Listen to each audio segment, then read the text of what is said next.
నమ శివాయ. మీ శ్రీస్వామి. ఇవాళ స్వార్థం నిస్వార్థం ఈ రెండింటి గురించి మాట్లాడుకుందాం. ఎందుకంటే ప్రతినిత్యం కూడా మనం చూసేవి మనకి కంటికి కనపడేవి నిజాలు అనుకుంటాం.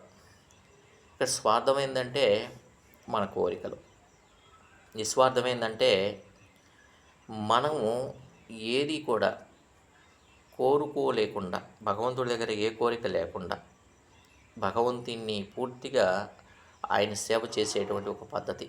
అంటే అక్కడ చేసేటువంటి అర్హతను మనం సంపాదించుకోవటం. నమ్మకం వేరు, నమ్మకాన్ని నేను నమ్మను. ఎందుకంటే అది మనిషి జీవితాన్ని నాశనం చేస్తుంది. గుర్తుపెట్టుకోవాలి. మనం అంటాం నిన్ను నమ్మిస్తున్నాము, లేదు మమ్మల్ని నమ్మండి, లేదు మేము అమ్మవారిని నమ్మాము. మన నమ్మటానికి నమ్మకపోవటానికి మనం ఎవరు? మన ఎంతటి వాళ్ళం. కాబట్టి ఎప్పుడైనా ఒకటి గుర్తుపెట్టుకోండి, జీవితమే నమ్మకం, అంతే. నమ్మకం జీవితం కాదు. జీవితమే మనం జీవించేటువంటి జీవితం ఒక నమ్మకం, అంతే. ఆ నమ్మకాన్ని మనం వమ్ము చేసుకుంటున్నాం. ప్రతిదీ మనం నమ్ముతున్నాం అనే భావన అంటే భ్రమలో తీసుకెళ్తున్నాం.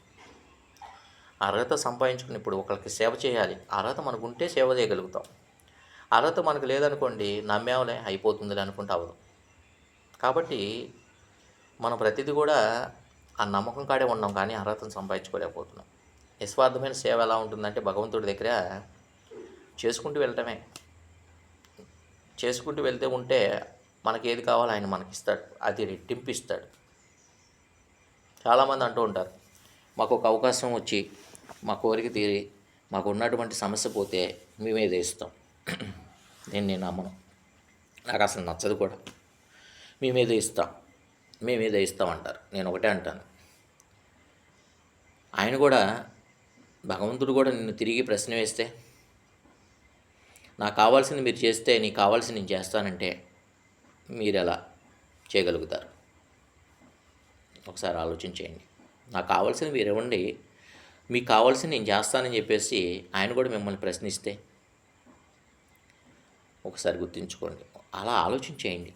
చాలామంది ఇంకా ఎక్కడో ఉంటారు, అన్నీ తెలుసు కానీ ఎక్కడో ఉంటారు.